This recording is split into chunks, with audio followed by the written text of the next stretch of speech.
Yeah. Oh, there we go. Yep, that's better. It's the best sound checks in the business, Danny.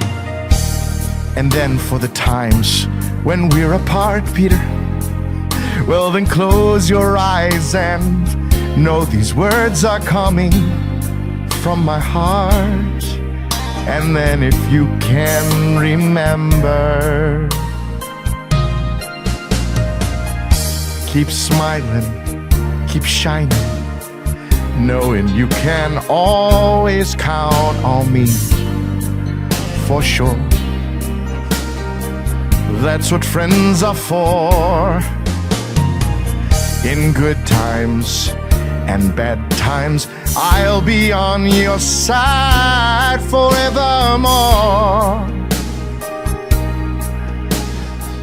That's what friends are for. Keep smiling, keep shining, knowing you can always count on me for sure. That's what friends are for. For good times and bad times, I'll be on your side. Oh, it's bad. That's what friends are for. I tried some fancy shit at the end. It didn't work out. You really did. You weren't big. No, it didn't go good. Should we do a duet? Sure. I want to hear a duet. Let's do, what's that Frozen song with the, no, the other one with the man and the woman. You have Klaus Schwab on your leg? That's Jiddu Krishnamurti. Oh, you knew that? Yeah. Fuck off. I was like, there's Klaus Schwab looking at me. I wish I could sing. Honestly, of all the talents, you know, play a musical instrument, speak a foreign language, I wish I could sing. Yeah. I am fucking terrible. I wasn't so good at the end there. I sing a lot in the car. Do you? Loudly, badly. That's all. I mean, we're just doing sound checks here, so like these are all. We're rolling now. Yeah, This is it. I know that. I just say like when we do that, it's always like sound checks. The louder I turn it up, the better I get. Yeah. Oh, so the more you hear the radio. Yeah. Yeah. I'm like, I'm pretty good. And then I turned down. I was like, no, I'm fucking terrible. I envy it. What do you think, Con? You should do like Metallica or I was like, Metallica. Oh, man. Metallica. Even that you do better than I could. Yeah. I was once in a rap band. You did a rap band? I was in a hip hop band called the Mad Cowboys. The Mad Cowboys. The Mad Cowboys. Oh, that's cute because you're English. So like, Yeah. Mad Cow. You know what I forgot? Can you go into my car and grab the green glasses? Cowboys with a Z, right? It's messy in the front, but it's on the right side under the sandwich wrapper thingy. Cowboys with a Z. We were Cowboys. Cowboys. Yeah. That's maybe worse. I don't know. It's definitely worse. I was only I like 18. the Mad Cow Boys. That's Yeah. Is there a space between cow and boys? No, we were Cowboys. Was Mad Cow like a really big fear for you? Yeah. Back in the It was day? a thing, and I don't think it was like a fear that we would get it as humans. No, it was. When I was growing up, I remember people were like, Do you like avoid McDonald's? people didn't eat beef for like years. Yeah, they culled a lot of cows. I don't remember thinking I'm going to get it. It never got to humans, did it? I can't remember. I think it did a couple times. Did it? Hello, lady. We brought the dog today. Yeah, we Can you got- actually turn my monitor up even more a little bit? Yeah. I like hearing myself. You know? I like hearing you. Well, thank you, Peter. I miss you when I don't see It's you. been a while. No, it not hasn't. that long, Actually, actually. it was New York. It was like 2 weeks ago. I Or a mean- month. We saw you like 3 days ago. Yeah. Yeah, but before that, it was But I feel like the it's been a while is like a good fake greeting. As far as kind of a it feels like it's been a while. You had quite the run in New York. You had some interesting interviews, the GBTC. Yeah, the one. Sun and Shine one. Yeah, that's made some He waves. he unfollowed the What Bitcoin Did account after that. Yeah, Well, you know. I think he was disappointed how that came out. So you're not an investor in GBTC? No, I'm not. No, God. If you haven't seen that, you got to see that. That's me promoting your show, on your show. Are you an investor in GBTC? Yeah, I like GBTC.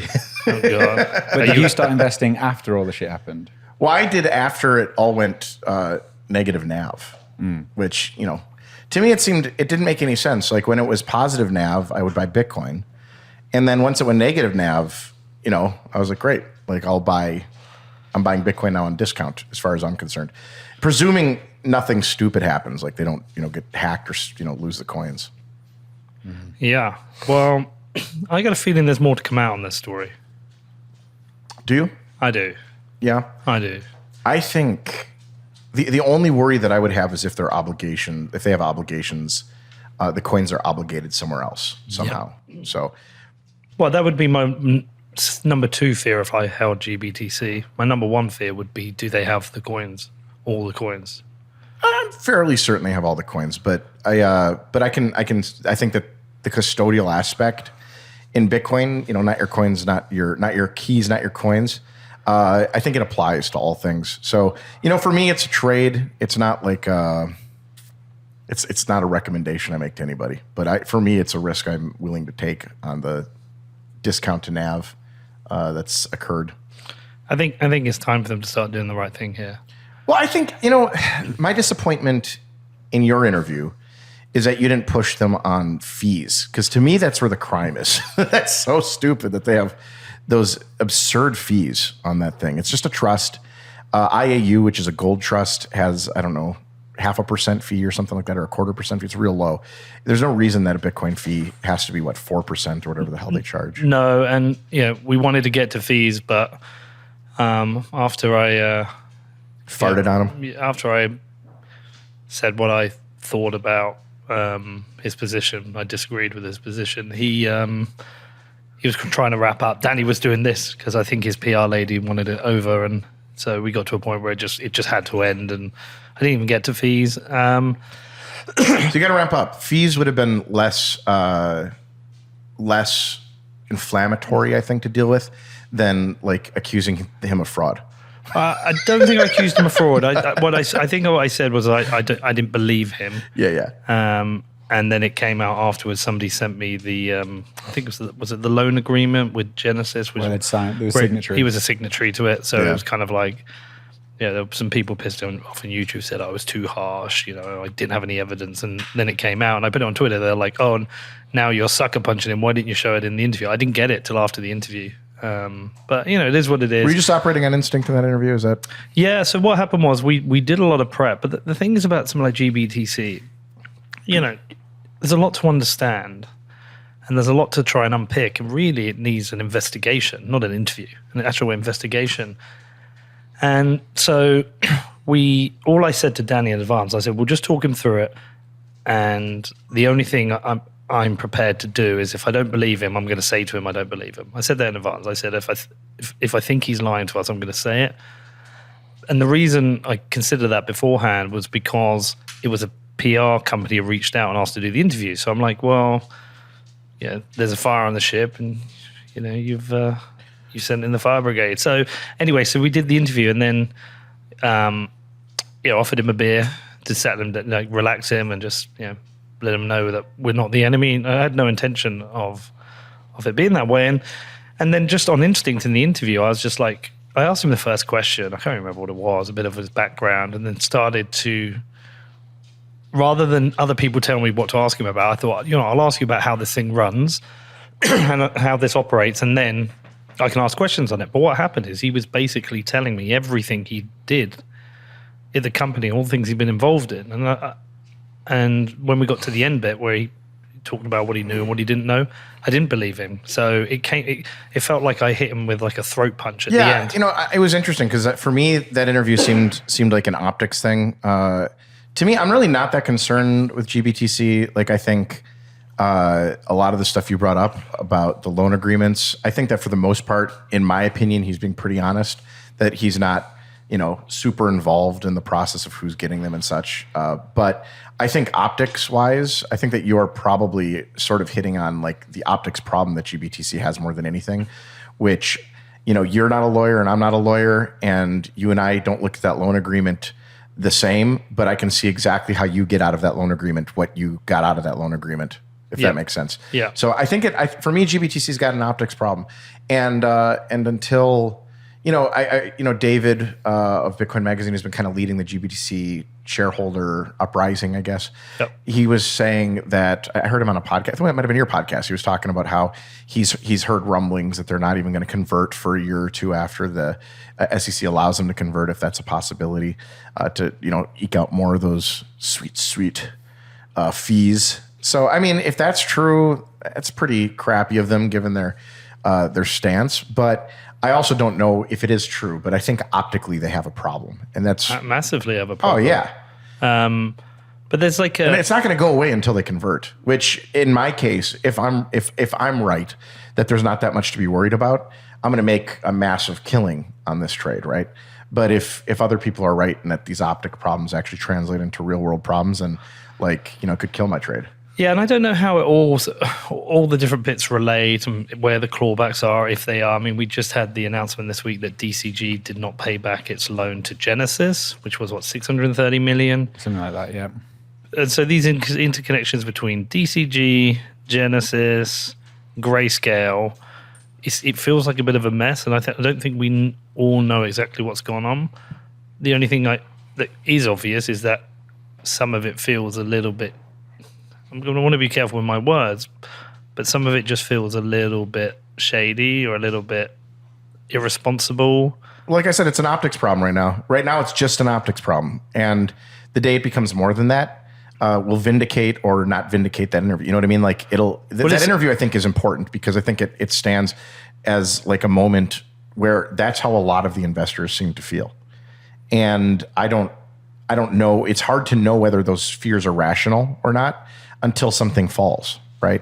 And with GOX, with all of these exchanges, we've had the same sort of thing. The investors felt a certain way. The depositors felt a certain way. Some of them felt that it was going to go, collapse, so they pulled their money out.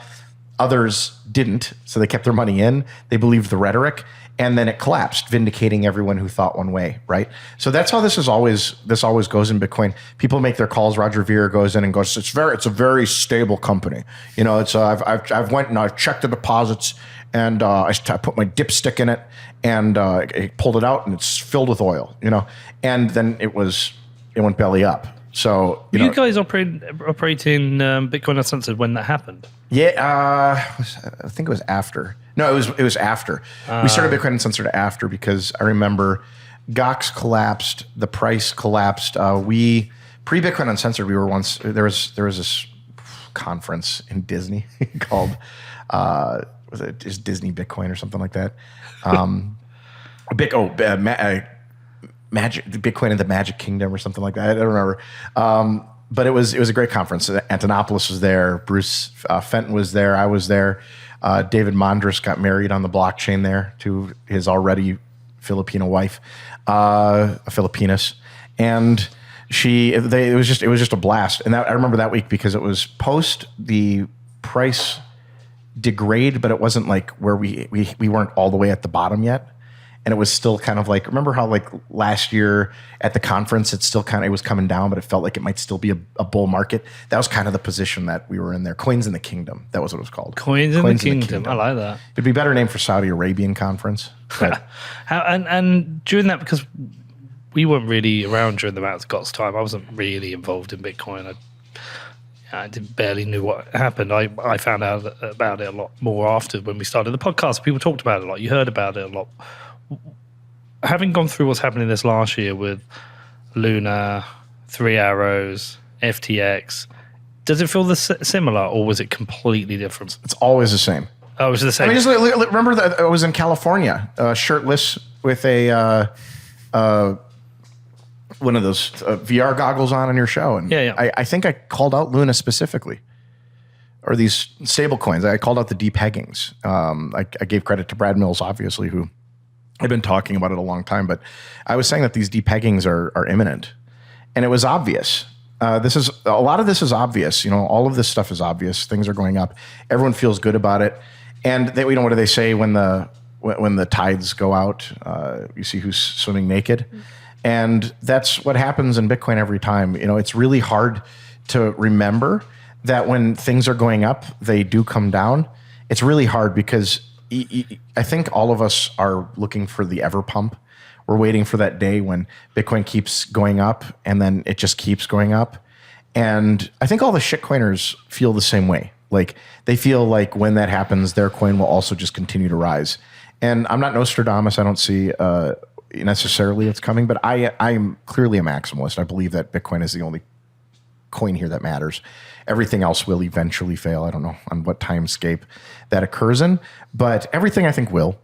And as it goes up, things come down. And I mean, I don't know that there will ever be an ever pump, but I think that every Bitcoiner wants that because they want an excuse not to sell when the price is going up. They want to, feel like they're the smart ones at the end of this, even though at the end of all of these, the market collapses and we all have a lot more wealth than we started with, but a lot less than if we'd sold at the top and then bought back at the bottom. Yeah, it's always a challenge. But I the only difference is my understanding of Mt. Gox was at the time it felt like this was an existential crisis for Bitcoin, whereas right now it's like, okay, it's just another exchange. We'll get past it. But if you hear the rhetoric around it, everyone believes all of these are existential crises.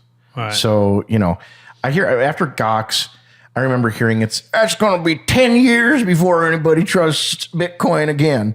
And I was like, if you say so. And then a couple years later, it pumps. And then, the ICO bubble happens and it all collapses and everything is a scam, obviously, because they were selling like time machines. And it collapses and I hear it again. Everyone's just going to be 10 years before anyone trusts this entire industry. And then a couple years later, it pumps. And then, the tides go out and FTX collapses and Luna collapses and SafeMoon collapses and Doge collapses and everything collapses. And then what do I hear? All of these smart money go, it's going to be 10 years before anyone trusts us again. You know what's going to happen in 2 years? They'll all be back. I know. And PayPal's going to get back in or whoever, like all the companies that abandoned Bitcoin because no one buys anything in Bitcoin. They're going to come back in and announce that they're re-implementing Bitcoin and no one's going to buy it again, anything in Bitcoin on their site. And this is just everything is the same all the time. It's like I feel like Eddie Murray in Groundhog Day, where every day I wake up and it's just like what version of 4 years ago is today. And it's just again and again and again. Every 4 years for me has been the exact same, just Bitcoin's a little higher at the end every time. This is the Rizzo. Rizzo is a cycle maximalist. Pete Rizzo, yeah. He told us last time, it's like, I'm a cycle maximalist. It's all going to play out the same. Always does. Every 4 years, same and same again. I was like, no, this time it's different. It's always different. And I know why it's different. Boom, fuck. There's a great book out about that called This Time It's Different. It's Schiller. Talks about how national debts, all countries default eventually, I think is what that one is.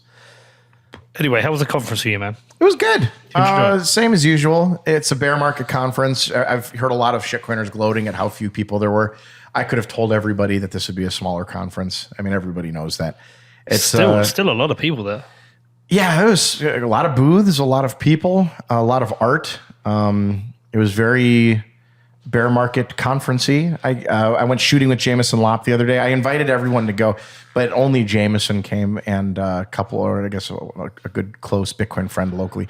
I didn't invite you, Peter, because I've heard you're very bad with guns. I heard about an incident. Don't talk about that. You actually specifically didn't invite Peter. Junseth invited me and said, "Don't tell Peter." Is that true? Yeah, I swear. Yeah. So there was an incident, but we'll talk about it. We'll talk about that later. That was my inexperience with guns. So first time I shot a gun was with Jameson Lopp. Yeah, I know. Did he tell you about it? He didn't.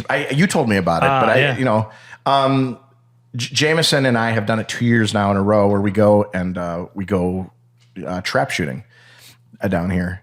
And I can't believe you didn't tell me. We were in interviews. We can't do it. You can't go. You'll shoot people. Well, then you could have told me. No, I won't. I won't shoot people. I might shoot a plane, but I won't shoot people. I'm coming next year. Fuck that. All right.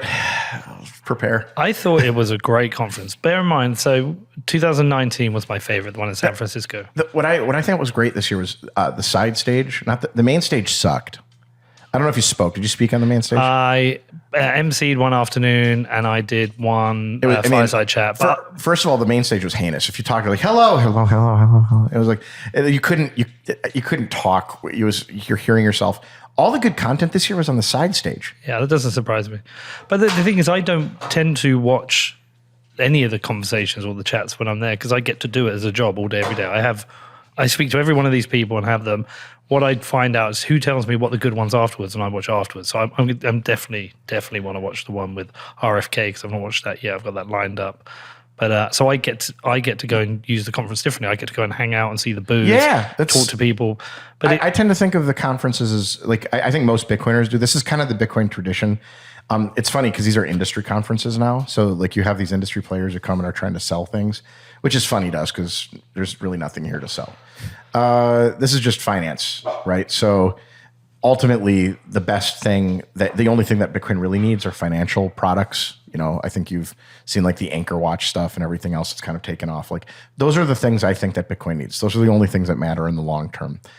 But Bitcoiners use conferences to go see each other. We've known each other for long times, and it's just a way for us to gather in a place and see people we haven't seen in a long time. So, and I get to go to the conference. I get to say hi to Adam. I get to say Adam back, and I get to say hello to people that I haven't seen in 2-3 years, sometimes 1 year, because it's once a year we touch base. But it's just nice because it's a central place for all of us to gather and meet. We're all this is cash money that we're dealing with, and we're all sort of here watching it become cash money. It's not quite cash money yet, but we're watching it become this thing that we dreamed of it becoming. And it's kind of a little bit awkward for us to have like cash money clubs of sorts. Like, go start a meetup group for the dollar. Like it just wouldn't be that, but because everyone has been laughing at Bitcoin and we've all developed sort of this entrenchment identity with it, we're all kind of, probably because of trauma, like just seeking out company with people that we've known for a while who've been influential in the space and who have moved mountains here to make sure that Bitcoin gets where it needs to go. Yeah. I think it's as that one time a year where everyone can get together and hang out. It's not about the conference itself. It's about everyone being in the same city. You can go to whatever parties you want, or you can go for a beer with whoever you want. You can catch up. You can go shoot a gun with whoever you want. Just get to spend a week with a bunch of people who are your friends, the people you want to see. They're not doing it in Florida next year, though. That makes me sad. No, go to Nashville. I'm kind of happy about that. I think Miami's a scam. We all know that. Well, more so, we all know that down here. So Miami increasingly scams you, like Bitcoin increasingly goes up in value. They should just do it in Fort Lauderdale. Go out north a little ways. It's a better city. Well, he just said, "Who wants to see Kid Rock host the after party?" I'm like, I'm in Nashville. Okay, I like Nashville better now. Yeah, let's go to Nashville. I'm in. I'm going to ask to rap with. Well, I'll go to Kid Nashville, Rock. hang out with Kid Rock, drink our Budweisers. Yeah, our Bud Lights. Budweisers. Shoot some guns. Shoot some guns at the Budweisers. Yeah. Yeah, I think it'd be cool. Nashville would be very, very cool. As much as I like Nashville, I do like it being like out my back door. That's been the advantage for me every year of this stuff. So you'll be there. I'll obviously be there, but like I still am sad about it. I can't believe how many people who didn't go are bitching about it. It's like, you weren't there. Why are you moaning? Who's doing that? Just moany people. I think the funniest thing was the viral moment with the two ladies that thought there were cameras everywhere in their Airbnb. I don't know if everyone saw this, but I saw this. Yeah. I don't want to mention their names for fear of embarrassing them, but that was for me the highlight of the week.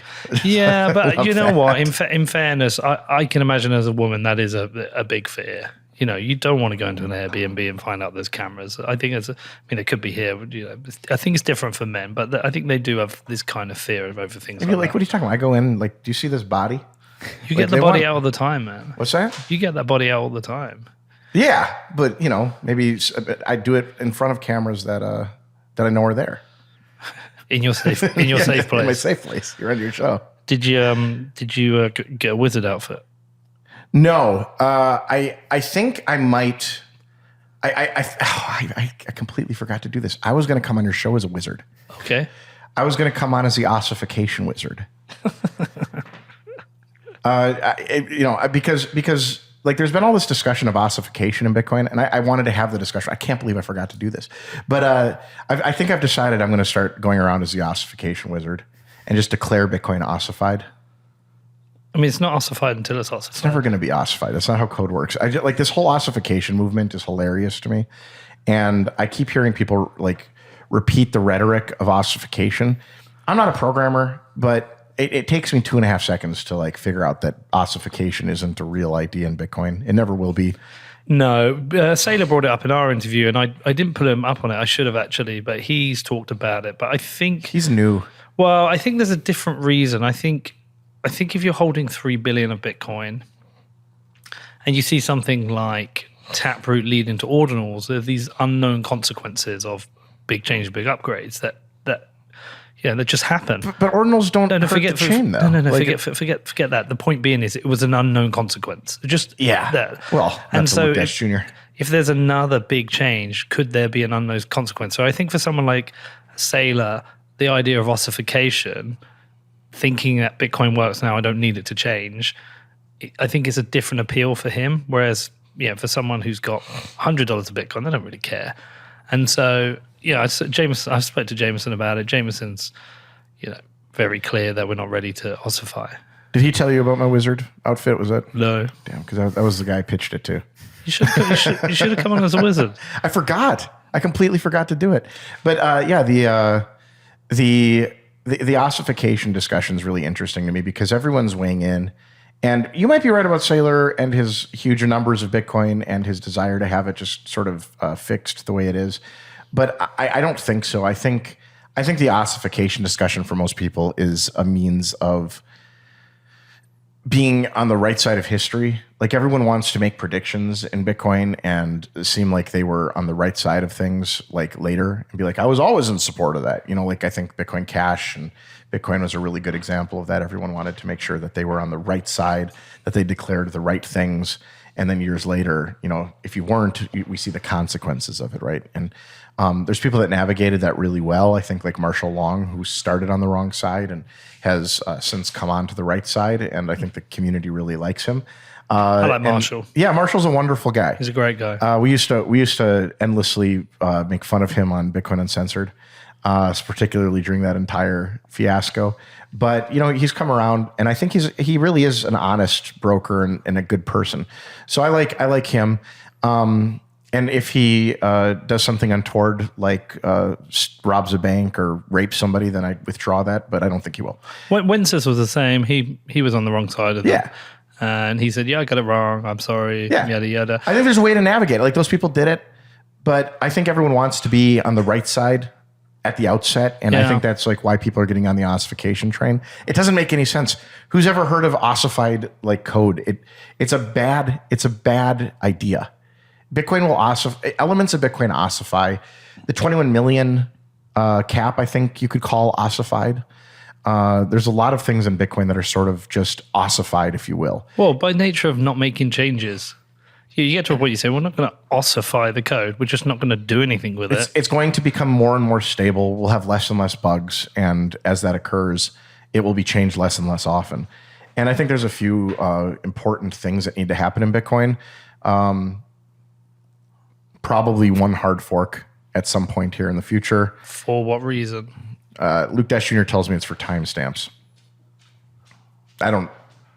Okay. So whatever. I tend to trust whatever Luke says. If Luke can't soft fork it can't be soft fork. That's what I think, and maybe he'll figure out a creative way to do that. I don't know.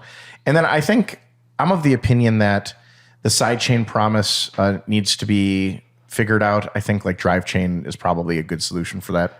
Get mixed feedback on that one. It doesn't matter. We need either drive chain or something like it. That's what I've been saying. Something like it is totally fine, but we need to have some kind of side chain option that is decentralized. And to me, that those are kind of two very important things. Whatever we need to do to like fix the base layer, get all of the things into a hard fork if we have to. And then I think that the drive chain stuff is probably somewhat important. I was talking about this with my son in the pool the other day. He was asking me about Bitcoin. I had a lot of like deep questions about it. So we were talking about how it works and talking about soft forks and hard forks, and I was saying to him, I think there one hard fork in the history of Bitcoin. Yeah, kind of. There was an inflation bug. Yeah, that's what I told him early on. It's hard to call it a hard fork, given how few people there were, and that was kind of the understood premise that this was like beta software. Yeah. And I don't know that the fix doesn't work with old versions of the software. It might. Yeah. But it was that inflation bug. It was discovered. Yeah. It was responsibly disclosed. And But even if it hadn't, it was so early on, like, it was one of those things like Bitcoin really has been an experimental thing. Everybody has it's like Lightning right now. People are getting into Lightning. I got into Lightning. I opened a node, started it up in some channels now. I have about $2,000 locked and stuck, and I have no idea how to get them out. It's a beta program. I knew that when I got in it. It's not ready. None of this stuff is ready. Bitcoin wasn't ready at that time. It's a little different than now when there's like, billions of dollars on it and in it, and corporations have money in it, and people have their life savings in it, et cetera, et cetera. It's a very different thing than putting $10,000, $15,000, $20,000 onto Lightning as a test. Isn't it amazing how few things have actually gone wrong on the base chain? Yeah, it shows you the competency, I think, of the dev team. Not that we have a specific dev team, right? We don't have, I think that a lot of these chains are very much like someone will start by hiring someone to basically build the project that they dream of.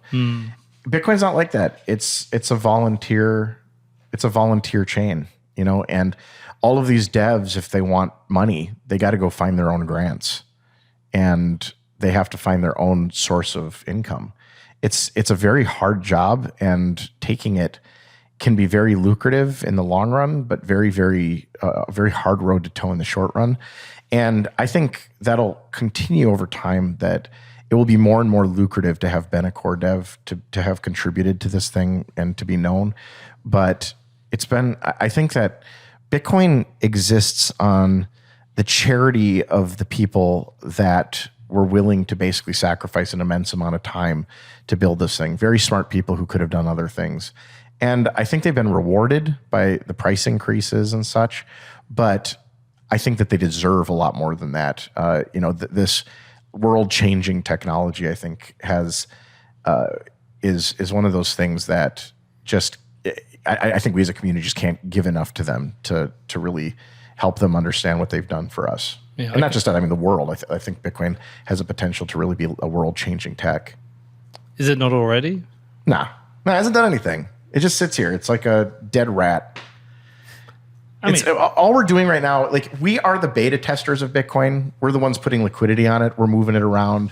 We're giving it a quick, test. We're making sure that everything works.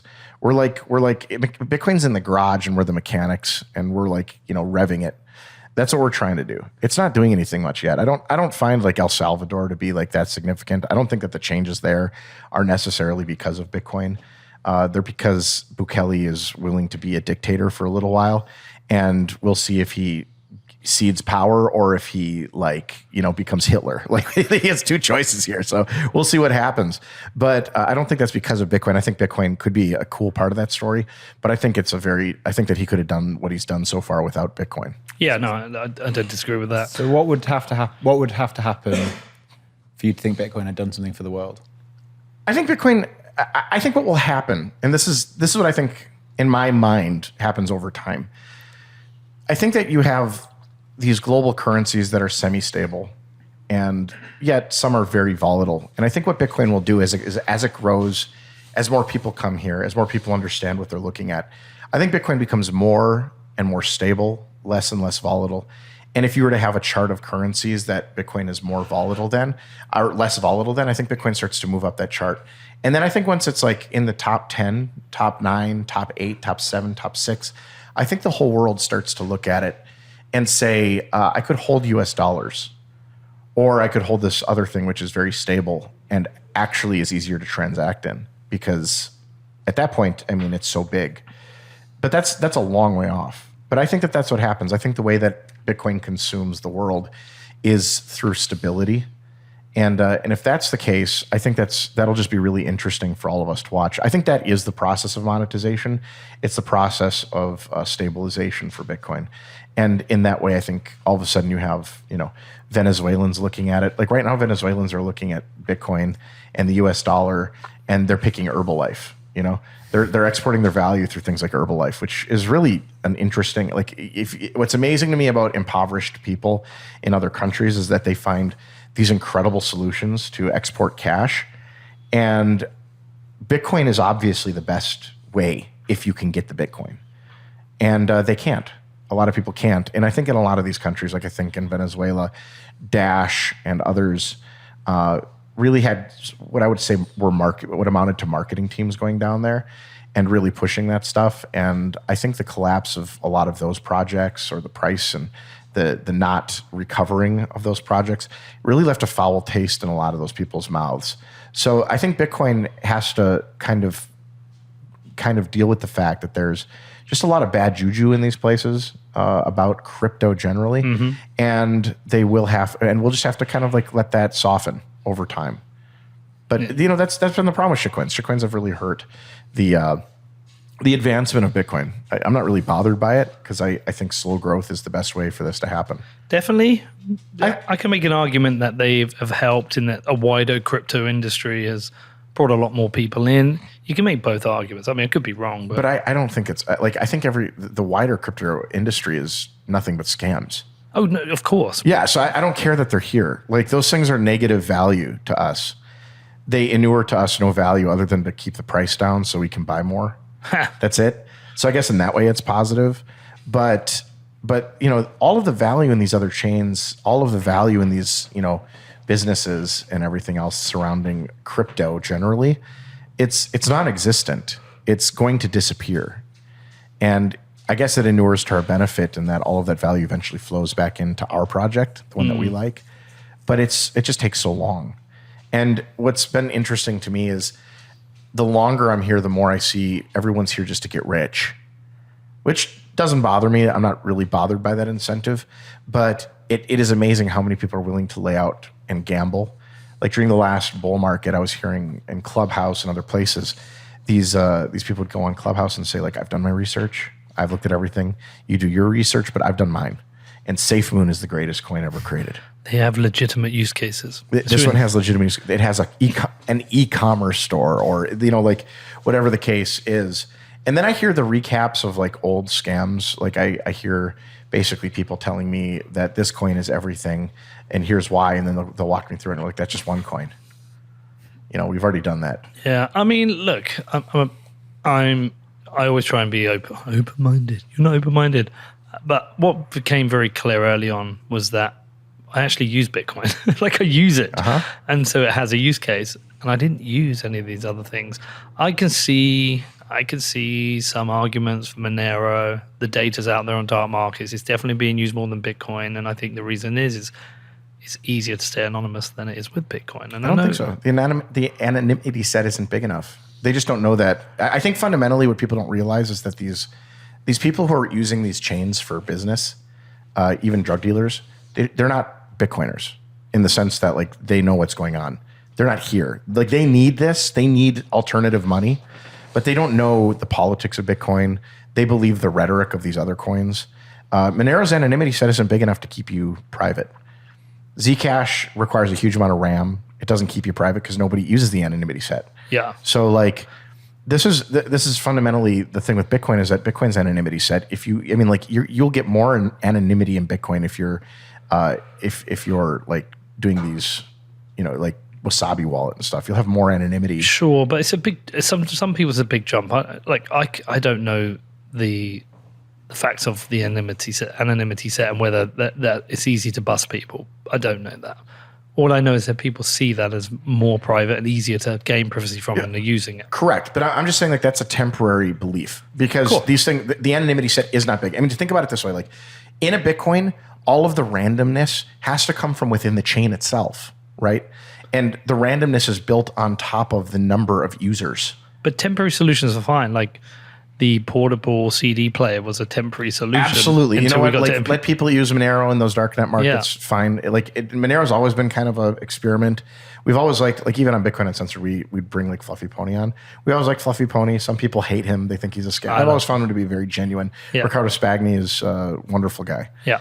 But there's also, we had a conversation the other day. Was it Matt Corello? Yeah. He talked about Litecoin. He said, look, there's times when it's really expensive to send money on Bitcoin, and you could be on an exchange, you could swap some for some Litecoin and send it. It's cheaper and easier. And I can't argue against that. If somebody wants to do that, good for them. I have no issue with that. Well, in the short run, like, these things aren't going to zero. No. So, like, you can do that safely in the short run. It is a game of hot potato, though. Yeah, of course. And then you have the pushing of dollars around the world on Tron or whatever platform or Ethereum. I'm saying there are temporary use cases. I'm with you long term. It all trends to zero. Bitcoin wins. But I'm not such a maximalist that I'm going to deny somebody the truth of the solution some of these provide. I don't critique people for using things temporarily. Like I said, I don't think that any of this stuff goes to zero tomorrow. No. But the thing is, you never know when the tomorrow that brings them to zero comes, right? So it could be tomorrow. It could be 20 years from now. It could be a slow, painful death. It could be a long, or like a quick, like, no one saw it coming death. You never know.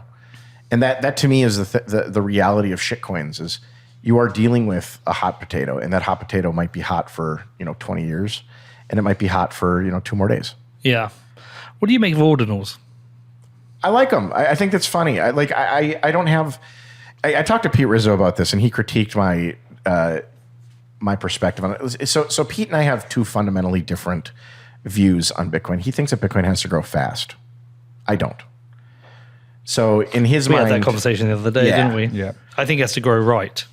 I think it has to grow slowly. Otherwise, I think if it grows fast, countries get sick and they develop a case of the shooties. So I'd rather not have that happen. And I think that that's more likely if something like Bitcoin grows fast. So I'm a fan of like the slow ascent for Bitcoin. I'm very okay with that. I don't like the shooties. I don't think anyone should get them. So I want to do everything I can to avoid that. And I think he thinks that if it doesn't grow fast, it doesn't work because then there's a big attack vector. I'm not sure why. And he critiqued my last appearance on the show with regard to ordinals is not like praising them because he thinks that there's a way to onboard thousands or millions or hundreds of thousands. We don't know how many of new users into Bitcoin with this narrative that anything you can do on these other chains you can do on Bitcoin. And I don't think he's wrong. I think that there is that opportunity. I don't think that Bitcoiners should be condemning ordinals. I think they should make it easy for people to onboard from any of these stupid projects to anything else. And when I say I like them, I like the inscription portion. I think that the accounting portion is a bit scummy. I think it's mainly just for pumping. There's nothing that actually ties a Satoshi apart from the accounting system to the image that's in the blockchain. That image, once there, belongs to everybody. Anyone can look at it and access it. So I think that that's a really kind of. But you don't own it. What's that? But you don't own it. Yeah, but no one does. If you can put a 3D printed gun blueprint on Bitcoin, and only one person owns it because they own the ordinal, that doesn't prevent the rest of the world from downloading it and then printing it. You know what I mean? It's so obtuse, and I've always thought this about these NFTs in general. The whole thing is pretty obtuse, but I think it's funny. I enjoy it. I like the narrative. I like the irreverence. All of that stuff I like a lot. I like the fact that the ordinals thing developed without permission. That's, I think, the most interesting part about ordinals is that there was no one, like Casey, the guy who developed it, didn't ask anybody. He didn't say, can I please inscribe things on Bitcoin? He just built it. And I think that is really the promise of what we've done here is that anyone can build anything that is feasible on the chain. And that means Bitcoin is so much more than just money now. I don't know if it means it's much more than money. The question is whether, with ordinals, I think that if Bitcoin is used maximally as money, a lot of the use cases for ordinals gets priced out. You know, you no longer are going to be able to afford to put Pepes on the chain unless you really, really want to. But what you might end up doing is, you know, there might be a banned book, there might be banned gun blueprints or something like that. There's things that you could put on the chain that would otherwise not be allowed, and you know, maybe or like that would otherwise not be easy to get. You know, maybe somebody will develop an anchor link type protocol where, you know, you can go get a torrent that uses the chain as seeding something. I don't know. There's all sorts of cool things I think that can be done here. But I think primarily Bitcoin is money.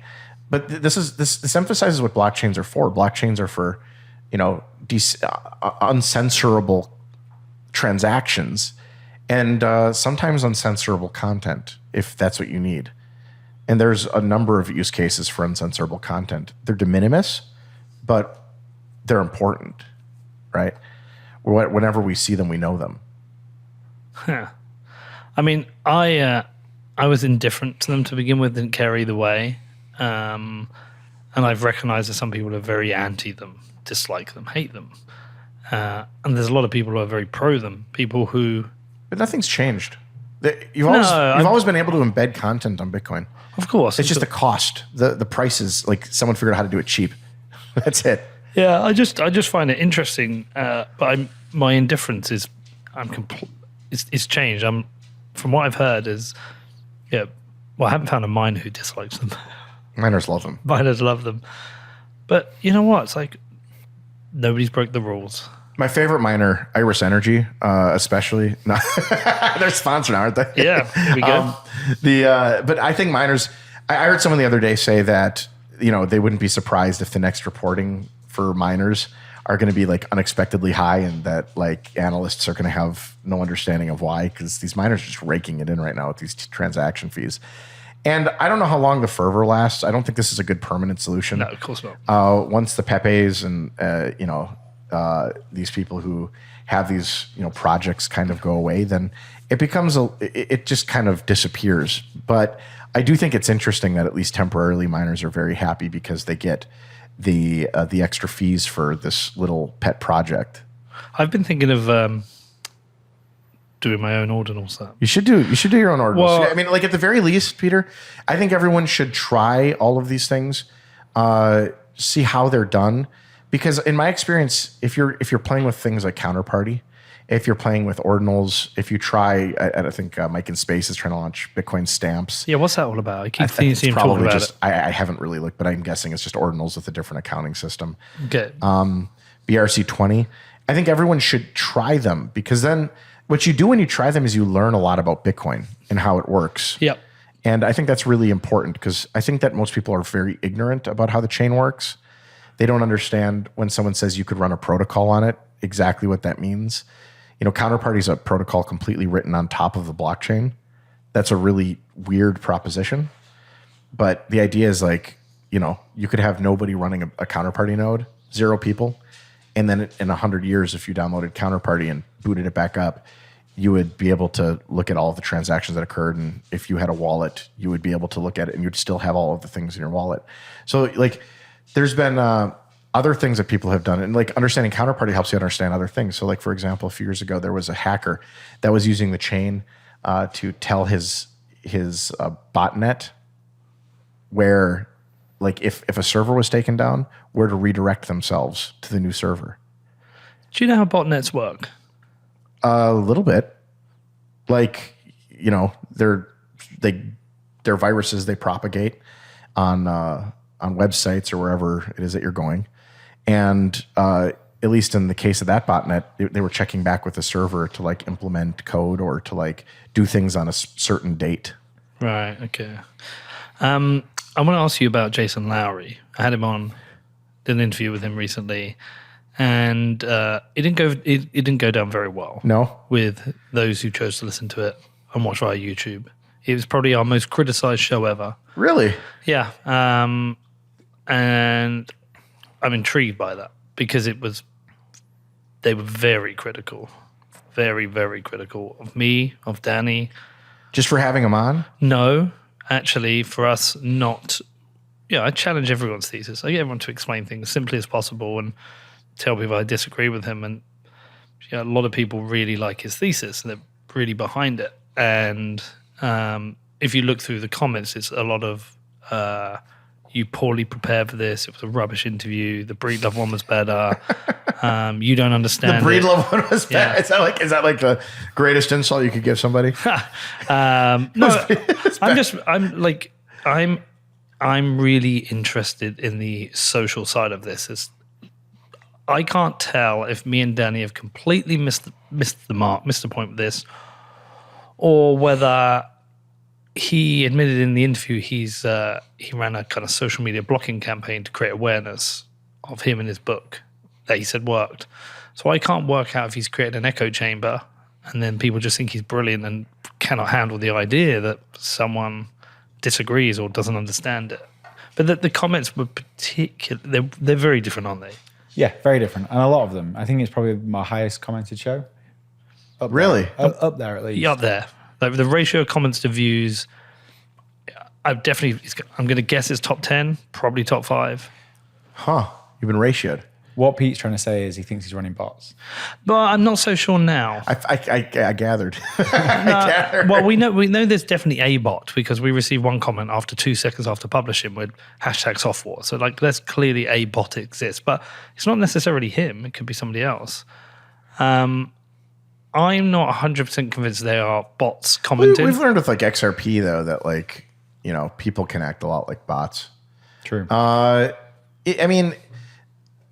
It would require a deep analysis to figure out if that's what's going on. The Lowry thesis is really interesting to me because I don't understand what he's saying that's new in anything that he says that's important, and I don't understand a lot of the stuff that he's saying that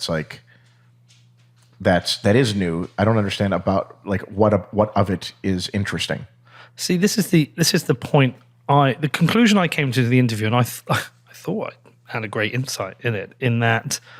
My conclusion was, by the time we finished the interview, is, I consider myself just a very normal bloke, and I have a way of explaining Bitcoin to my mates down the pub. And Alex Gladstein works in the Human Rights Foundation and works with activists, and he has a way of explaining Bitcoin to them. Jason Lowry is a military guy, and he has a way of explaining Bitcoin to military people, but we're all saying exactly the same thing.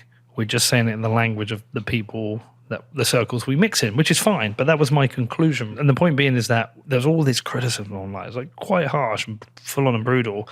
But everybody I've spoken to outside of it, yourself and other people there, said, there's nothing new there. He's just telling people what they were, in his language. Yeah. And I think you've got a pretty broad perspective on Bitcoin that you've developed over the years talking to all these people. I've tried to develop as broad a perspective as I can on what we're looking at.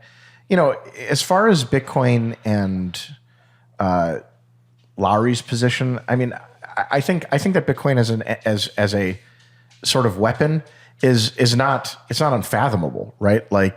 I think that we know that North Korea is probably trying to get as much Bitcoin as they can. They're doing hacks. They're probably mining it themselves. I think the proper response from other states that realize that is probably to start mining Bitcoin themselves. That's probably what needs to happen. It's going to take, I think there's been rumors that Venezuela's been stealing miners from Bitcoin miners for years. And then they regularly call the miner up and ask them to help them set up the miners in their facilities.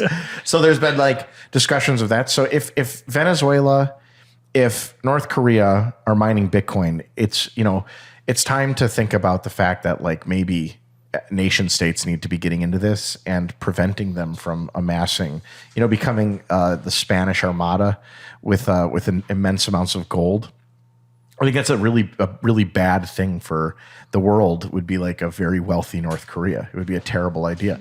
So I think that part of I don't think he says that specifically, but I think Bitcoin as a state, as the places where the state needs to touch Bitcoin, I think that's an important discussion to be had.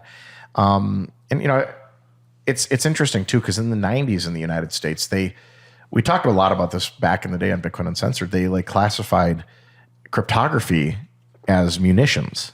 You weren't allowed to export it. So people would wear these shirts through TSA. I guess not TSA, I guess they didn't really have that, but they'd wear shirts to the airport that had cryptographic signatures on it as kind of an FU to the state. And I think that was really, I think there are these interesting questions. Like if there was at a time, if cryptography was viewed as munitions in like America, do we have like a Second Amendment right to hold it? To hold Bitcoin? Because maybe we do. I don't know. Like, I think these are all like questions that lawyers can play with. And I've learned with lawyers, every time I ask a question, they tell me I'm an idiot and that I don't understand law. But to me, those are really interesting kind of questions. If the state could classify it as munitions, why don't I have a Second Amendment right to have it? But that went then in court and was classified a First Amendment right, wasn't it? I think it's both, to be honest. Like, if cryptography is munitions, then I'm allowed to have it. I have a Second Amendment right to it. Wasn't the law changed that cryptography was viewed as a First Amendment right? Yeah. I think that was exactly what kind of closed down the munitions argument. But and the reason it was munitions is because it was deemed as like military grade tech. Yeah. So when they said that like the public could have access to this, it went through as a First Amendment. Correct. So have we not had that battle? Well, that's fine with me. I mean, you are probably correct on the legal side. If you were a lawyer, you probably would write that up and defeat my Second Amendment argument. But for me, it's just like playing with ideas. Like, I like the idea that you might have a Second Amendment right to Bitcoin. It's a funny idea. But yeah, I think that fundamentally money is speech. I think that the courts have decided that in the US, and we have freedom to it. And the state does a lot of regulation of that speech, which it's not supposed to do. And I think that that's, over time going to have to be kind of looked at and figured out what the limits of regulating the speech is, because, honestly, like, it's our money. We should be able to do with it as we want. Leave our fucking money alone. Leave the fucking money alone. Exactly. Stop fucking with us.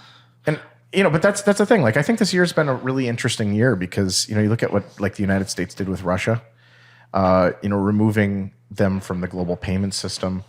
Money has always sort of been a utility. And it's always remained neutral. Money has always been a neutral commodity. If you have a US dollar, it's sort of a bearer asset. If, your access to the global banking infrastructure really is not supposed to be shut offable. We always knew it was, but it's kind of been sort of a tacit agreement that we just wouldn't do it. And I think the state actions in this last year have shown, like, I get it. Maybe, maybe Russia's an enemy. Maybe we don't want them existing, maybe, all these sorts of, caveats. But I think the moment that the United States and the rest of the countries did this action, money became non-neutral. And I think that's a big step in the development of Bitcoin. And I don't think they know it yet, but I think that's a big step, because I think if other nations look at that and say, like, well, if we are deemed an enemy of the United States, or if we're deemed an enemy of enough of the European nations, then we can be cut off from the global financial system. I think the ending of the neutrality of money is in some ways the beginning of, like, Bitcoin as the alternative to it. Huh. I think that's fair. Is it, again, another insurance?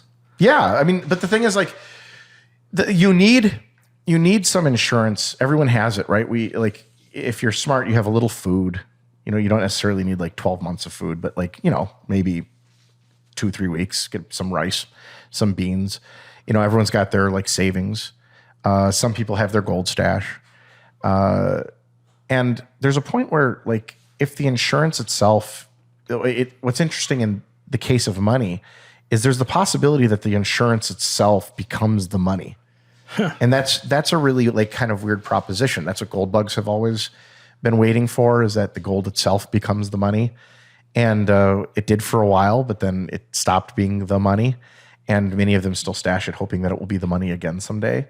And I think that's kind of the bet that Bitcoiners are making, is that the insurance itself, in a world catastrophe, or where money is so not neutral that other countries just abandon it, or that these CBDCs become, elements of total control, or that central banks take over and destroy the money, whatever the case is, that Bitcoin itself becomes the insurance, the vehicle of ensuring that you are standing athwart global collapse. The vehicle itself becomes money. And I think that's a really interesting possibility. And that's why we're here in some sense, or that's part of the reason we're here. I kind of feel like that's such a profound ending. I want to end. Do you know what I mean? Yeah. It's just such a profound ending. It's like, where do you take that? Yeah, I think that you're right. I think that is, to me, I think that is the most, for me, the most salient possibility, the most important possibility of like where Bitcoin could go. And I think if we just, as Bitcoiners, as we're sitting here kind of watching where the world is, I think the possibility of it becomes distinctly possible. It's more possible today where money has deneutralized than it's ever been. And I think that's really for me, an exhilarating opportunity for Bitcoin, but also a very scary place for, I think, the world. All right. Do you want to sing us out? Sure, let's do it. We've not got a second song lined up. Just do the first one. Just go a cappella. Oh, yeah? Yeah, go on. You got any? I don't have any a cappella songs. What should I do? I don't know any of the songs you sing, to be honest. Why don't you wrap us out? Fuck off. A little Metallica. Aside from the Cowboys. Unforgiven 2. What would I That'll do? Hit them up. This age what is it? I bet on my Guns N' Roses. I was raised on a Christian commune, and I didn't know any music from any of these bands until I got to college. You didn't get Christian rock. I was allowed to listen to POD when I was older, but I got like DC Talk, Newsboys. Those was about as like they have a rock song about cereal. It was when the toast is burning, all the milk has churned, and Cap'n Crunch is waving farewell. May the big one find you. Let the song remind you that they don't serve breakfast in hell. Fuck's sake, man. Where did you grow up? All right, Junseth, I love you, brother.